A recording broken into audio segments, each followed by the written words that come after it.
So today we're going to talk about doubling your income. But before we talk about doubling your income, I got a quick exercise for you. I want you to take a minute and write down exactly what you expect to be making this year in income, whatever that number is.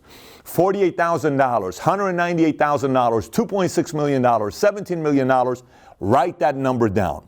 Then right next to it, write down exactly what you made 5 years ago. What was your income 5 years ago? And then next to that, write down exactly what your income was 10 years ago. Now, if you're watching this and you're saying, Pat, I'm 22 years old. 10 years ago, I was 12 years old. Well, then go every single year for the last 5 years and see what it looks like. The whole idea is, when we look at your income this year, 5 years ago, 10 years ago, there's a story there. It says a lot. Either you've been increasing dramatically, either you've been flat, or you had an increase and a drop off. No matter what it is, there's a story to. So today, in this video, I'm going to break down to you the average income by age in America. Then we're going to talk about what the top 1%ers make by age and their net worth by age. Then a handful of things I want you to be thinking about on how you can double your income. So let's look at the first item here, which is what is the average income people make based on their age. Here's what we have. 16 to 19-year-olds. There's roughly 1.7 million full-time employees ages 16 to 19. The average income for them is $22,000 your income. Interesting, 16 to 19. Then you have 20 to 24-year-olds. There's 9.7 million full-time workers, those ages. The average income is $27,456. Slightly of an increase, maybe 25% increase, right? 25 to 34 is our biggest workforce, 29 million people who work, ages 25 to 34. Full-time, the average income is $39,416. And then we have 35 to 44-year-olds, that's 27 million, give or take, $49,400. 45 to 54, there's 25 million. Their income is roughly $50,000 average. 55 to 64, we have 19.8 million, 20 million roughly. Their average income drops off, look at this, to $49,608. And then 65 and older, believe it or not, we actually have 4.1 million full-time employees in America above the age of 65, which says a lot, by the way. People working full-time after 65, their average income drops off to $46,176. So now, why are we looking at this? What story does this tell us? It says a lot to me when I look at it. Here's what it looks like. Our income is growing from 16 to 19 to 20 to 24, 25 to 34, increases 35 to 44. After 35 to 44, your income is flat. Matter of fact, decreasing afterwards. Think about that. Income doubles, more than doubles, up to 44 years old. Then it stays flat. So why does most people's income stay flat after 44? That means whatever you make at 41 years old, you're pretty much going to be making at 64 years old. Does that make any sense to you? What happens there? We'll talk about that here in a minute to highlight why this takes place to most people, but this is average. If you want to be average, this is the market for you. I also want to talk about the 1%ers. On the 1% side, we're going to look at the 1% income and the 1% net worth by age. Here's what we found out. The average 25-year-old 1%er, you have to make 160 to be in the 1% of 25-year-olds, and to be in the 1% of net worth of 25-year-olds, you have to have $80,000 to your name, right? Some people may look at this and say, man, $80,000, that's it for 25-year-olds? $80,000 is a lot of money for a 25-year-old to have in savings. That's the net worth of a top 1% 25-year-old. 30, you make $200K at 30, you're in the top 1%, $400,000 of net worth. 35, you make $250,000. You're in the top 1%, net worth $1.25 million. 40, you got to make $320,000, $3.2 million net worth to be in the top 1%. 45, $400,000 puts you in the top 1%, $5.2 million net worth. 50 is $470,000. Look at the trend. Everything else is $470,000 to be in the 1%. For the next 15 years is all $470,000. But at 57 million puts you in the top 1%. At 55, it's $8.46. At 60, it's $9.4 million. And at 65, if you're worth $11.75 million, you're in the top 1% of net worth. So why is that? Why is it that they make what they make and the average number is so much lower than what they're making here? What is the biggest difference? What takes place here? Well, I'm going to explain to you on what happens when our incomes double during these ages. Before I get into my points, I want you to look at this here. It's a basic chart. So think about what events take place to us from 12, 16, 24, 30, 35 years old. Right around here, the income stays flat. But what events takes place the most here? This is when our income is growing the fastest. What happens? We are in so many situations where we have to change. We are forced to learn. Think about it. You're watching this. If you have a parent, you and I didn't have a choice to go to school when we were 8 years old or 12 years old or 10 years old. We were forced to go to school. We were almost forced to improve. It was not a choice. Then you go into college. I'll never forget the first time I went to college. My professor's name was Van Damme. That was his name. He didn't look like Van Damme, but his name was Van Damme, right? And me and my friend are sitting right next to each other. It's me, Armand, and another guy named Kogan. Kogan I worked with at Burger King years ago, and Armand owns Rafi's place, and we're sitting there. Here's his opening line. How many freshmen in the room? We put our hands up. Hey, freshmen, just so you know, this is no longer high school, it's college. Which means I don't care if you're tardy. I don't even care if you don't show up, because it's college. You have to have responsibility for yourself. So I look at my friend Armand. I said, Armand, did you hear what he just said right there? Yeah, I heard. Dude, let's test him tomorrow. Let's not show up. Guess what we did? We didn't show up the next day. Matter of fact, I didn't show up the entire semester. I got a W from the guy. I'm like, freedom. I don't have to show up to class, right? But we were forced to improve here. Then the choice hits you. Then we have to choose to improve. And most of us, when the choice is on us, we kind of go on coast mode.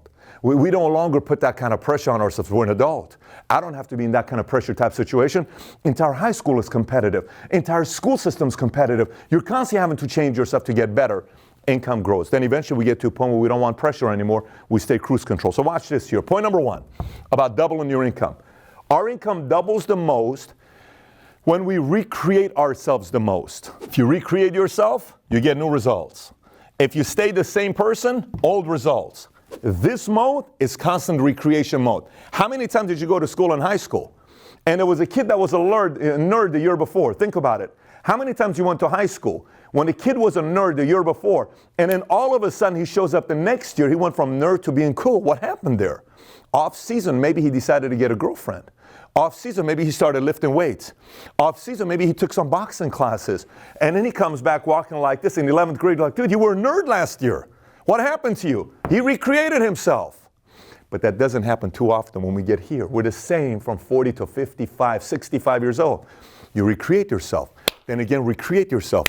Then again, recreate yourself. How many do you have a friend? Maybe you have a friend that you haven't seen for like a year. And you see your friend, and what do you say? I don't recognize this guy. He recreated himself. She recreated herself. If your income earlier, when we said, what's your income this year versus 5 years, 10 years? If that hasn't changed dramatically, and you're 45 watching this, 45, 35, it's about the same, you have not recreated yourself lately. You're pretty much the same person you were 10 years ago. And if you want new results, you got to recreate yourself. It's almost got to be the measurement like this. Thanksgiving, you see your friends and family. You haven't seen them for 6 months. Some of them got to say, I don't recognize you. Your family reunion you go to once a year. I don't recognize you. Christmas, I don't recognize you. School reunion, I don't recognize you. There's got to be a part of recreation in order for your income to double. Number two, this age, lots of peer pressure. Most people hear the word peer pressure and they go automatically negative. For me, when I hear peer pressure, I say you choose to create positive or negative peer pressure. When you have positive peer pressure, it's very difficult. Let me explain to you why. You see, when that peer pressure is somebody doing better than you, in an environment that someone's doing better than you, you're like, oh my gosh, I'm so sick and tired of hearing his name. I can't believe everybody's talking about her. Why is she working out as hard as she is? Why is she going to the gym? Who cares about the diet? Look at his six-pack. Look at his muscles. Look how fast he's doing this. Look how much books he's reading. Look what he's doing. It's positive peer pressure. So you're either going to rise up to the positive peer pressure or you're going to run away. Very simple. You're going to fight or you're going to flight or you're going to freeze. Oh my gosh, I'm not in this league. But one of those three is going to happen to you, right? So when you get older, that peer pressure gets less and less and less. You surround yourself around all the friends that are just warm and fuzzy because you no longer like positive peer pressure.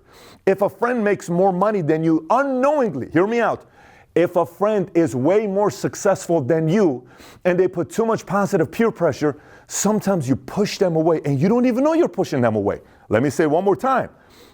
I'm speaking to you. You may have a friend that kicks your butt, but you're so sick and tired of losing to her or to him that only you know this. You push this friend away, slowly but surely. You don't even know you're doing it, and then all of a sudden your peer pressure goes lower and lower and lower because everybody around you is at your level, and they're no longer putting that peer pressure for you to increase yourself. So what happens? You become this story, and you stay the same. That friend who is competing and trying to improve is not trying to make you feel inferior. He's just trying to recreate himself constantly, and you're done recreating yourself. If you are, that guy's going to go to a whole different level. If you also want to go there, go add some more positive peer pressure in your life. Matter of fact, ask yourself right now, who are the 5 friends that put a lot of peer pressure on you? And that'll tell you a lot about what's taking place. Number 3, this is going to get a little confusing, but it's going to make sense to you by the time I'm done. It's going to sound like I'm on shrooms or I'm smoking something, but it'll make sense to you here in a second. Listen to me. As you're here, not a lot of funerals you go to, right? When you're here, you go a lot of birthday parties, graduation, things like that, right? Maybe when you get here, you go to college graduations. Maybe when you get here, you go to some weddings. But when you get to here, you start attending some funerals. And let me tell you what kind of funerals throws people off. The kind of funerals that throws people off is the following. So, say a good friend of yours. I had a friend of mine. He passed away. On the day he passed away, he took 50 Vicodins. He died. I took this guy to a rehabilitation center all over the place. He died. But he died because he couldn't drop Vicodin. And that eventually got to him, okay? And it was my best friend in the world, one of the most difficult days of my life. When I got that phone call, I remember exactly. I was in a black Lincoln Town car with who was in the car, a guy named Jim, and another guy, and I was driving, I got the phone call, I cried for 30 minutes, and I was supposed to speak that day at a session in Diamond Bar. I gave that talk, people thought I was angry. My best friend just died. When he died, so many of my friends stopped using drugs, because that taught us a lesson. Drugs can really kill you. That was a big factor. What hurts a lot of people and messes with their mind is when someone dies that you were not expecting to die. Let me say this again. A friend who works out and they're in shape, 37 years old, they go to sleep, they have a heart attack, they die. A friend who's 41 years old, in shape, they're fine, they're good. They have an aneurysm and they die. A cousin of yours that's younger that they die, not the car accident, not the ones that you expected, not the person that dies because everybody knew this was kind of going to happen because they had bad drug addictions. When someone dies unexpectedly and you were expecting them to live a long time, here's what happens to people around these ages. Ready? Here's what happens. Oh my gosh. Why am I working so hard? Why am I putting this kind of pressure on me? But babe, what if? And then you sit with your wife or your husband and you're like, babe, maybe we don't need to work that hard, babe. We live only once, babe, and we need to kind of backtrack. And this is too much on the body. It's too stressful. And what if this? And you convince yourself that if you don't go after your dreams, you could die because somebody died in your life, and that puts fear in you, and it immobilizes you, and you'll level out. Now, some people watching this. 2 years ago, we had a presidential campaign. 2 people ran to become a president. One name was Hillary. The other person's name was Donald. They were both 69 years old. And you know who had more stress on their lives than them? Nobody in the world. Every magazine, every newspaper, every news station was bashing them morning till night. That's pressure. Imagine being Donald's kids. You have to constantly hear about all these other names. Imagine being Hillary Clinton's kids. You have to hear about your dad. You have to hear, that's real pressure. You can't go anywhere without somebody saying something to you. They're still running for office. How about the football coaches that are coaching at 69 years old? Pete Carroll. Why is he coaching at 67, 68 years old? Why was John Wooden still coaching? Why are some of these guys putting that kind of pressure on themselves? Because when that event took place in their lives, they didn't pivot and get scared. They said, that happened to him. I'm going to live my life and go to the doctor and get myself checked out. Hopefully I can live a long time, but I'm not going to stress out over dying overnight. Napoleon Hill wrote a book, Think and Grow Rich. Many of you have read it. He talked about the different kinds of fears people have. One is public speaking, all this other stuff. He said there are so many people that are afraid of dying. I had a very, very good friend of mine, and he would always ask me about the fear of dying. He was so scared of dying. And I watched this guy. He was an incredible sales guy. He was incredible at the business. The subtle fear of death, that it went into the spirit, and the mom validated it. Yeah, honey, slow down. Watch the way Patrick's working, slow down. What if this, that? That kid went from being a top performer to playing defense to flat, same income today as he had 20 years ago, 15 years ago, because he got afraid. Something got him. By the way, this doesn't stop there. You know what else happens? Why people level out? You'll have a friend of yours. They give everything they got to a business. They work so hard. They're doing so good, and then all of a sudden, market crashes, they lose everything. You know what you say? You say, that's the reason why I don't want to start a business. Look what happened to Johnny. He did everything right. He worked so hard. That's why I don't want to start a business. He lost his house. He got a divorce. He got this. We, educated people, when we go to school, we don't need to go out there and go fight that hard, because why chase money? Look at Johnny. Try to chase money. Look what happened to him, and he fell. And you use that one example as your excuse to stay where you're at for the next 30 years. One example. Because one person lost everything, that means that's going to be you. You do that with divorces, all these other things. By the way, when you're 20 years old, you can eat pizza, you don't gain weight, okay? What changes from 20 to 30 is I just had a conversation with a couple of my employees. When you turn 30, this pops out. So if you start eating pizza, this pops out. When you turn 40, this goes away. Let me show you what I'm talking about. This, touching your toes without bending your knees, flexibility goes away. When you're 50, stamina goes away. So as this is aging and you're building as an entrepreneur, yes, you do got to go get executive health plans done for yourself. You do have to go pay $4,000 to have everything being checked out. I just got an angiogram on my heart. They put the dye in my heart and they checked out my arteries because I got to get it checked out. I'm under a lot of pressure as an entrepreneur. I'm an athlete, right? I got my MRI, 45 minutes. I went into that machine with that whole sound you hear MRI. What an annoying sound, right? And I did that to get my brain checked out. Am I good? What's going on over here? All of those things you got to do. But if you sit there afraid of one day bad things happening to you because it's happening to everybody else, you're going to be sitting around 10, 20, 30, 40 years. The best earning years of your life will be gone just because of a couple of your friends went through some mess and that got you to stop recreating yourself and you stayed the same. Next point, fourth one, compressing time frames. Look, people ask me, Pat, what can I do because I really want to have this lifestyle and I really want to get to this point. I really want to get my dreams to become a reality. I really want to become wealthy. I really want, whatever it is, I really want to whatever, right? But I don't want it to be so slow. I tell them, compress time frames. I learned this a long time ago. I was at a training, a gentleman got up, his name was Rich, he talked about compressing time frames, and I said, what do you mean? He says, can you fit 3 days in 1 day? What does that mean, 3 days in 1 day? If the average person does 15 appointments in 3 days, if you do 15 appointments in 1 day, you're doing the average person's 3 days in 1 day. And if you do that at a 3-year pace, 5-year pace, then what an average person will do in 30 years, you do in 3 years or 5 years. I got that idea. I said, oh my gosh, this is great. Because, you know, a lot of people think they work hard because they're at the office 80 hours a week. But doing what? Checking newsfeed, that's not hard work. Checking Instagram, that's not hard work. I'm talking work, on the phones, negotiating. Just this morning, I went from one meeting to the next meeting, to the next meeting, to the next meeting, to my 65 minutes of cardio today, to reading the notes, seeing what's going on in the news, seeing what just took place with Amazon, Alibaba, seeing what's going on with Sears, seeing what's going on with the market being 4% up for the year on the S&P, and then having a hardcore negotiation with a carrier that we have 5 of our people in their town and just trying to go back and forth, try to take this partnership from just a regular business partnership to a real partnership where we can do big things together. That's all today. And I'm trying to get things going, right? If you can figure out a way to condense time frames, you work 3 days in 1 day. Instead of having to work 20 years to get what other people are getting, you'll be able to do it in 3 to 5 years. But that means you got to condense time frames. That means you got to work on Saturdays. That means you got to drop TV. That means you got to drop partying. That means you got to drop some of that stuff to double your income faster. And that idea is condensing time frames. And last but not least, you watch this and you say, Pat, I'm tired. You want me to work 3 days in 1 day? Give me a flipping break. What are you talking about? I don't want to do this. What if you know in the next 3 years, if you worked efficiently and you compress time frames, you work 3 days in 1 day?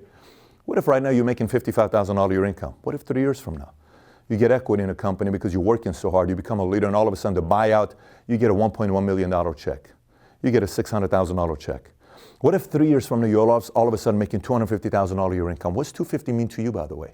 What if all of a sudden you're making 7 figures? What if some of you that are running big businesses, your business goes from doing 10 million a year to 80 million a year?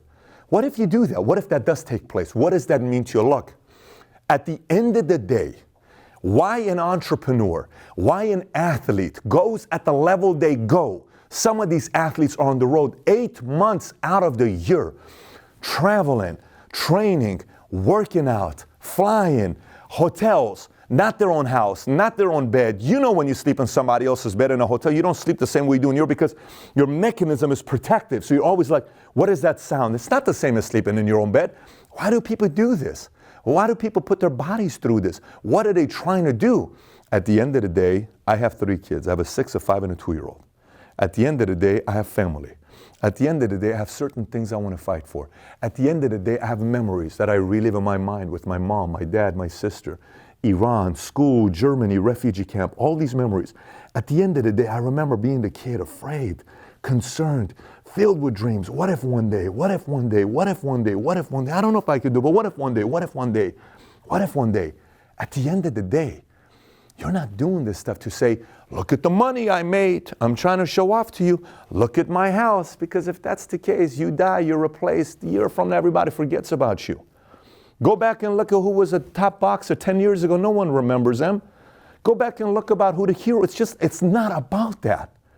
It's about you're going to look back and say, one, my kids are going to realize that their daddy, their mommy, at one thing they became the best at.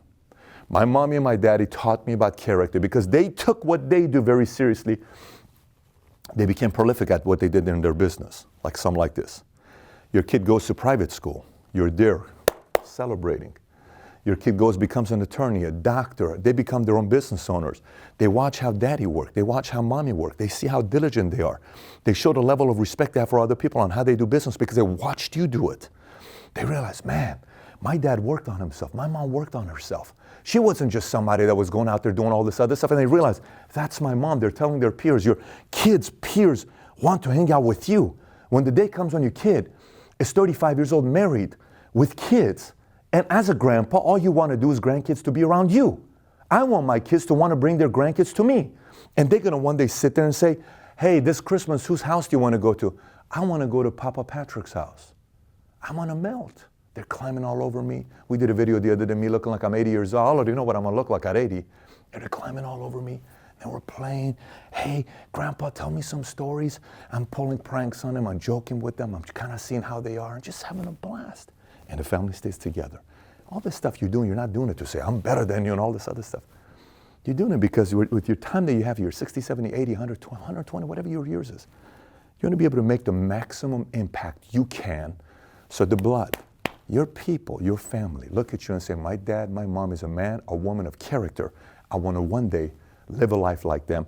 And that way, you're making the future better than it was the past because of the example you set for the people in the future who are your kids, your grandkids. That's why we do what we do here. Aside from that, everything else is boring. You're going to die. Your Ferrari, Lamborghini, all this stuff stays. But the legacy you left behind, that stays behind.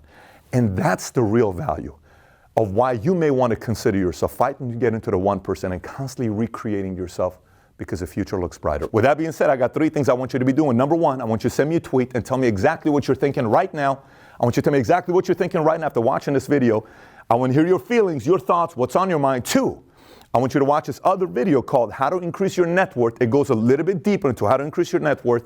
And 3, if you haven't subscribed, click on the subscribe button. Take care, everybody. Love you. Bye-bye.